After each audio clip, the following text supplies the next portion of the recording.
Chapter 97. The Impact of Bribery. When any doctor or any official of a state institution takes a bribe, he believes he has not done anything bad since nobody has noticed his action. He may still remain pure and happy and wear his clean mask before his colleagues, before his children, wife or husband, before all the people he encounters. He can even openly speak out against this vice, which is destructive to the society. However, in reality, everything transpires in a different way. When a man just prepares to hint that he wants a bribe, already at that very moment, the high vibrations of peace within him, whatever confusion and worry his inner state might have till then, the higher vibrations turn immediately into energy vibrations of low frequency, which are transmitted through the blood by a selfish human self to each cell of the body. And these very vibrations spread out not only around this very person who has made his choice for taking a bribe, but also everywhere out into creation. And these vibrations are spread not only at the time of making the decision, but all the time. And they get ever lower because mind is preoccupied, even on its subconscious level, with planning how to implement that decision, so that this very person, body, who is led by this mind, would not be caught while performing this action. And it would be good if the bribe were as big as possible, but not too big, or else it would not be given at all. But the bigger the bribe, the more pleasant it is to the selfish animal ego, to that self who is emitting those low vibrations. And each new step in this chain, each thought in the preparation of committing such a destructive to his soul sin, is lowering these vibrations ever more, so that this person is incapable of normally assimilating even the food he partakes of. He feels anxiety. He desired that the designed moment of requesting the bribe would already be in the past. He begins to feel that he is scared by the thought, and what if the one from whom he is going to request a bribe refuses to give it? By this thinking, his inner and already unstable state is shaken up even more. Once these two persons meet together, the emission of low vibrations become more intense and is influencing both of them if the giver of the bribe agrees to give it. And his own vibrations from previously higher turn ever lower. And during the very transaction of giving the bribe, these low vibrations reach the lowest amplitude, top intensity, and have the greatest impact on both of them, on the one who is taking it and on the other one who is giving it. And it is absolutely irrelevant that this tension drops after the performance of the very action. The low vibrations do not disappear. They are being emitted by these two persons wherever they go.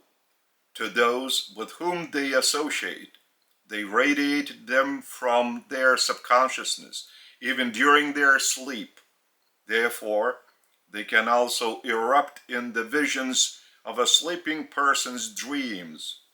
It shows that even in one's subconsciousness, they have intensified, because they might have been provoked by some thought or by some sight or by some word.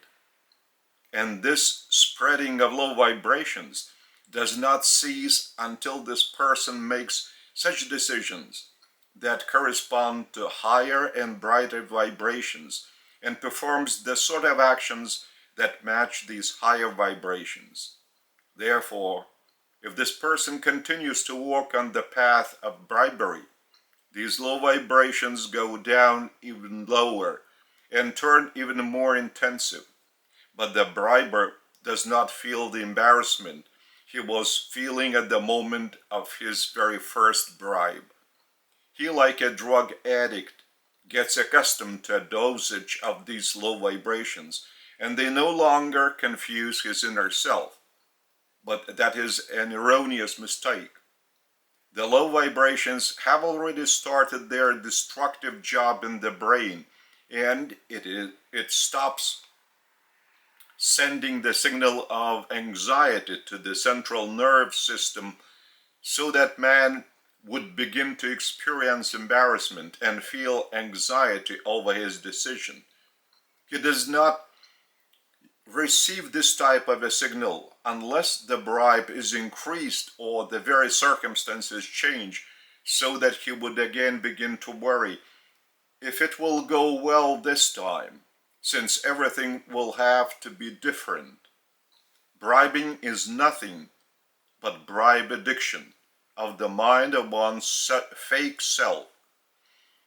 One calms down only after having received a new dose, while one feels anxiety when nobody gives a new dose.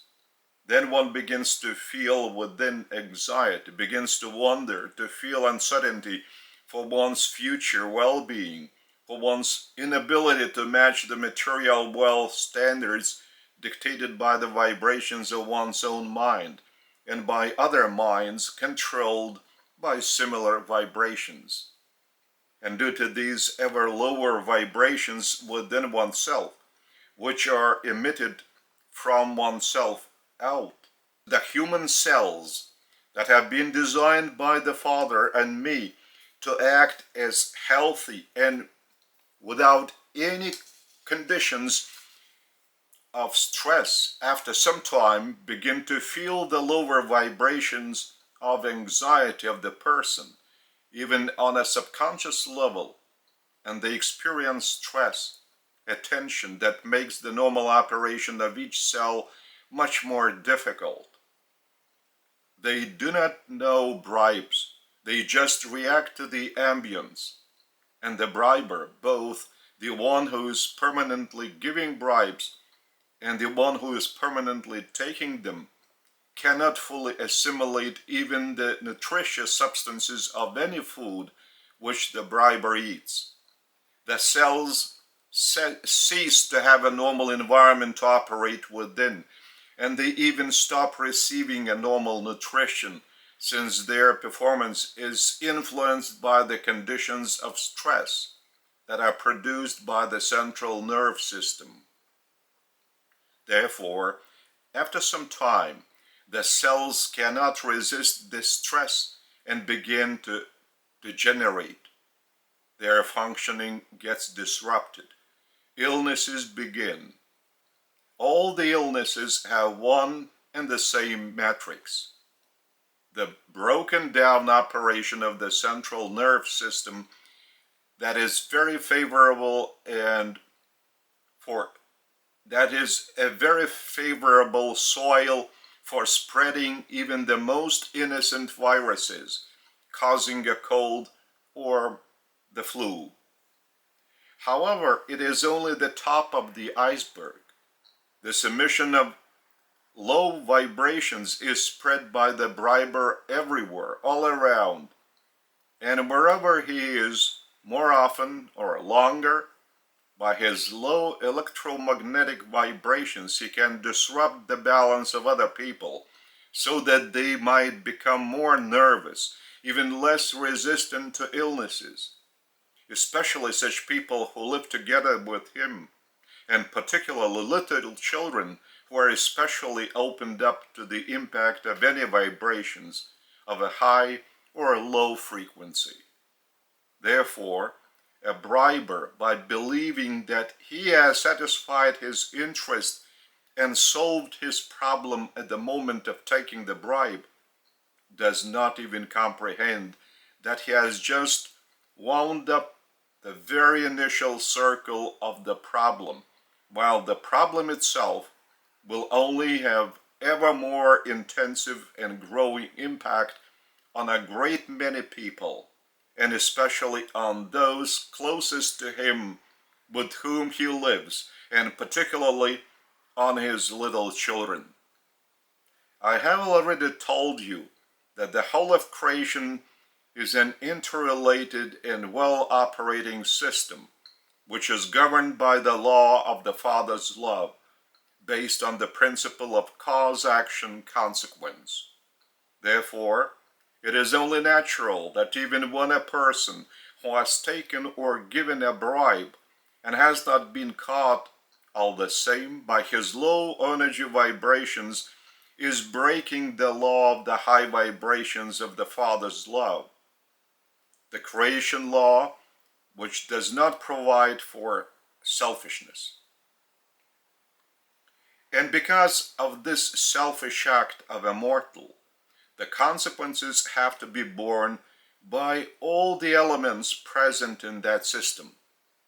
The vibrations are spreading to absolutely all, even to the animals and plants, and man does not feel this impact to the measure that he might notice it and perceive its causes.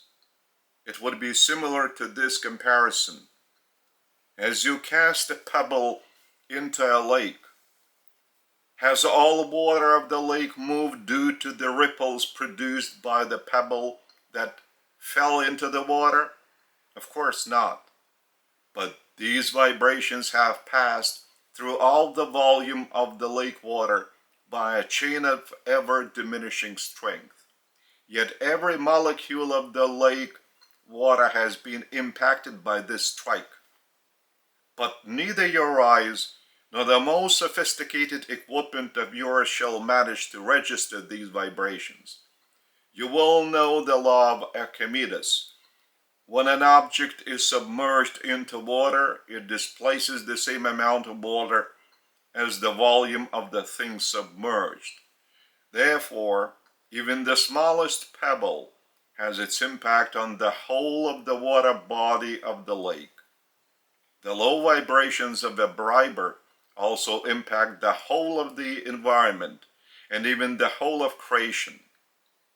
And the closer and more often the briber is contacted by another man, the greater is this impact.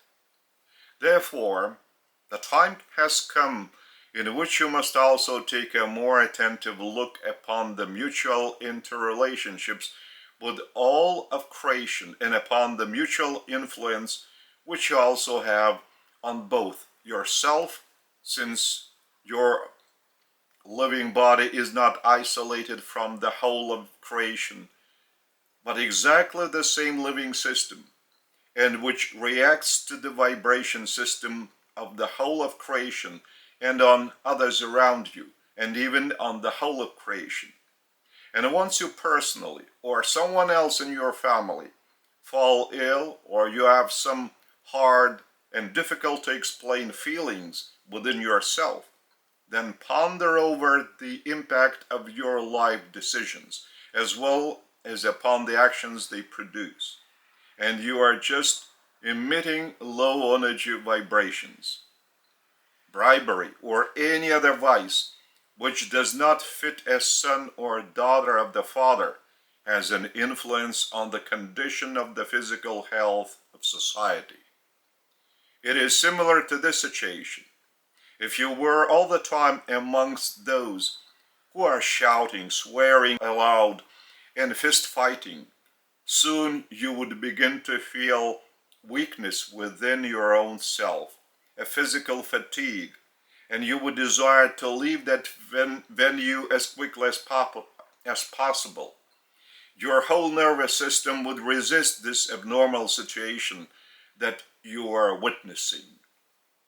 Meanwhile, low-frequency vibrations that are unseen by your eyes, but rather are felt by your soul very strongly, are even more destructive and harmful than the low vibrations produced by the episode I've just mentioned above. These invisible low vibrations are harmful to the cell activity of your physical vehicle and therefore produce disruptions and illnesses on a physical level. And they also dangerously influence even your soul.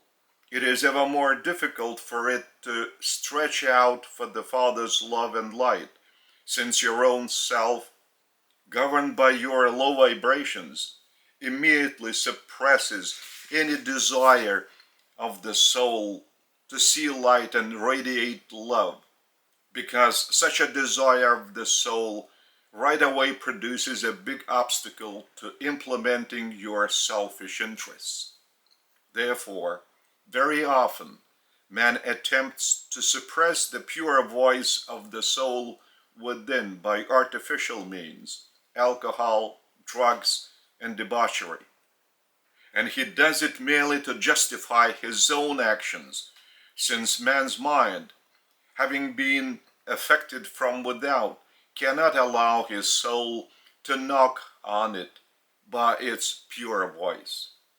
Thus, the soul encounters additional obstacles, not only bribery, but also an intensive drowning of the real and true self of the briber by his ever new outer actions, so that he would not have to stay alone and talk sincerely with himself.